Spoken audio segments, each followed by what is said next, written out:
Elimination Chamber Toronto predictions. Now we're going to start out with a pretty tough one in my opinion. That is the women's Elimination Chamber match. Now this match features Liv Morgan, Alexa Bliss, Bianca Belair, Naomi, Roxanne Perez and Bayley. Now two of those, Bianca and Naomi, I feel are going to be involved with the Jade Cargill situation very soon, maybe even at the Chamber, so I'm excluding them. We've just seen Alexa come back, of course. I'm not sure if they're ready to put her in the kind of women's main event of WrestleMania, so not sure about that. Roxanne's only just come onto the main roster, not sure about that. And then you've got Liv Morgan, who going back into a Rhea Ripley storyline is not what I want to see at the moment, and she's only just won a tag title herself, so I don't see that happening. So it kind of does leave Bayley, which doesn't make a lot of sense either. So I'm kind of leaning a little bit more towards Roxanne Perez once again. I do feel like she might just have the rocket strapped to her and go straight into a big picture on the main roster. The thing is though, I'm not sure if they're ready to do something like that with her. So again, I'm finding this one really tough, I've got to be honest. A lot makes sense. I mean, Alexa versus Rhea Ripley would be a cool storyline, but then if they're bringing in the White Six, I don't know if the kind of alternative babyface figure of Rhea Ripley is the one to go up against here. Roxanne Perez, let's just go with that. Women's Elimination Chamber. Look, I think there's a lot going on story-wise with this. I actually think the people that attacked Jade Cargill are not the people that we think attacked Jade Cargill, or at least one of them. And I think we're going to find this out at Elimination Chamber. So by process of elimination, that means there's no Naomi win, there's no Bianca Belair win. In fact, I think it was one of those, hoping that it actually was Bianca, because I think that would be a great transition for her to go to a heel. So with that being said, it only leaves a couple of the women. Alexa coming back, I think she's doing something with the Wyatt Six, so we kind of take her away from it. Potentially it could be Bayley, but I think she's got still the thing, like the feud building for it from NXT. So I actually believe it's going to be Liv Morgan. Hey, this is Dan, and these are my predictions for WWE Elimination Chamber 2025.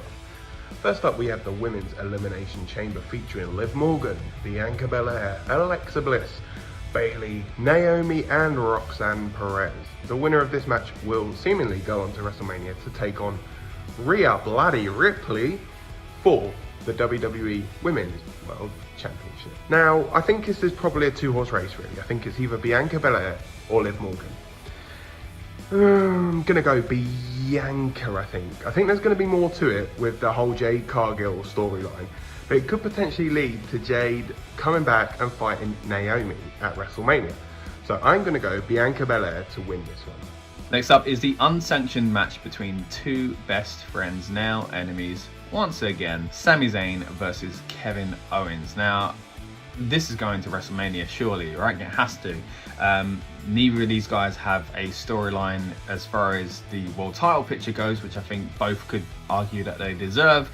So therefore, I think the kind of consolation prize is to have a big moment between the two friends on the grandest stage of them all. So for that reason, I do think we're getting a finish that leads towards that.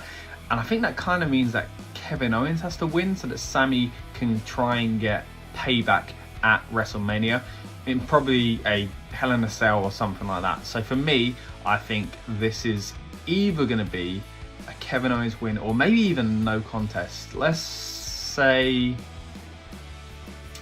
no contest. Next we have Sami Zayn versus Kevin Owens in the unsanctioned match. I don't mind these kind of matches. I think personally this should main event. Obviously being where it is as well. Whose side do I pick? Personally, I'd go with Kevin Owens. I think everything that Kevin has said, weirdly, has been actually correct, and he's made that point very true. Every single time he said something, he's given a fact about it, and Kevin Owens hasn't lied once. I do think the problem here is Cody Rhodes. And again, Sami not interfering, he wasn't teaming either. However, with Sami not interfering and not siding with either, technically to Kevin Owens makes it seem like he sided with Cody. And again, I agree.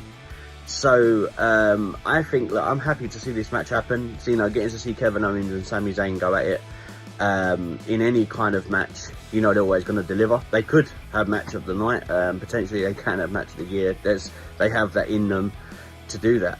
But yeah, I'm sorry, I'm going Kevin Owens. Next up, we have the unsanctioned match between Kevin Owens and Sami Zayn.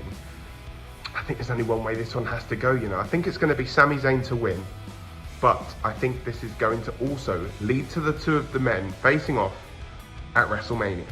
Tiffy and Trishy time versus Nia Jax and Candice LeRae. Look, for this one, it's all about Charlotte, right? Charlotte Flair is linked with Tiffany as far as WrestleMania goes, so I feel like she's going to play a hand here at some point.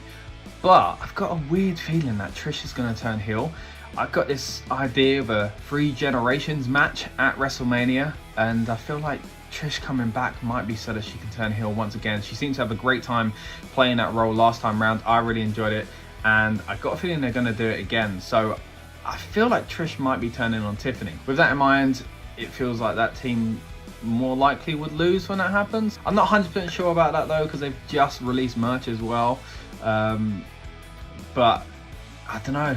Just got a feeling Trish's going to turn heel in her hometown. Candice and Nia to win. Tiffy and Trish versus Nia and Candice. I'll make this one short and sweet, really. I like Tiffy. I'm not a big fan of Trish.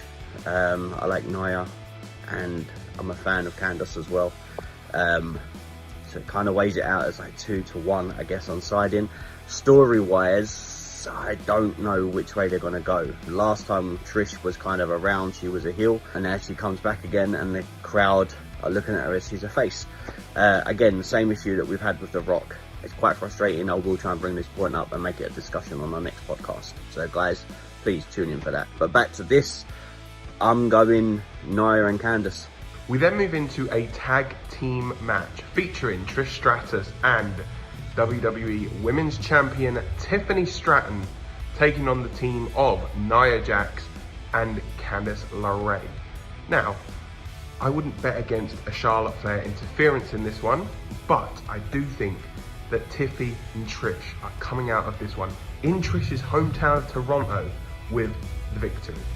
And now moving into the men's Elimination Chamber match. We've got Drew McIntyre, Damian Priest, Seth Rollins, CM Punk, Logan Paul and John Cena. What a stacked field. Now this is another one that's kind of hard to predict, mainly because of what's been going on recently with The Rock and Cody Rhodes. Now that's going to have some sort of progression, we'd imagine, at Elimination Chamber anyway, and that feels like it will factor into this match. Now whether or not that segment happens before this match or after this match might change things as well, but there are so many different storylines and possible opportunities here for WWE to run with. So I think this one again is another hard one to pick. I was leaning towards John Cena, I was leaning towards CM Punk, and the Cody thing changes that a little bit, but I got a feeling that CM Punk could be maybe even turning heel here. I'm going for a lot of heel turns and heels winning essentially on the show, it feels. But if CM Punk was to turn and to win and go into WrestleMania to face Cody Rhodes as, ironically, The Rock's buddy after Dwayne took up the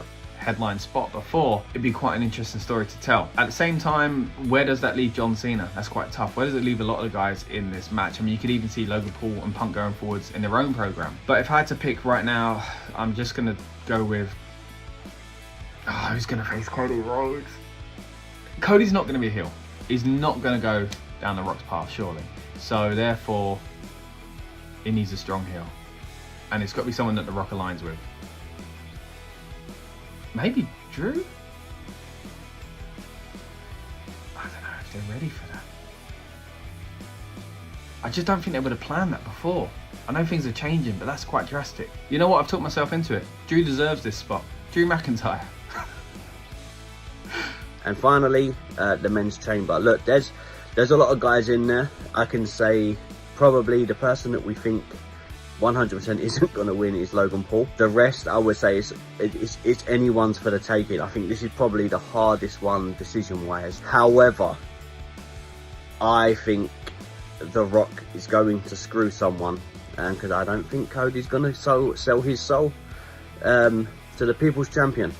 So maybe we're going to get someone else that's going to be involved, and they are going to be potentially the corporate champion, kind of what Rock was way back when. Look, it's going to be someone, and I think it's going to be someone that's earned it.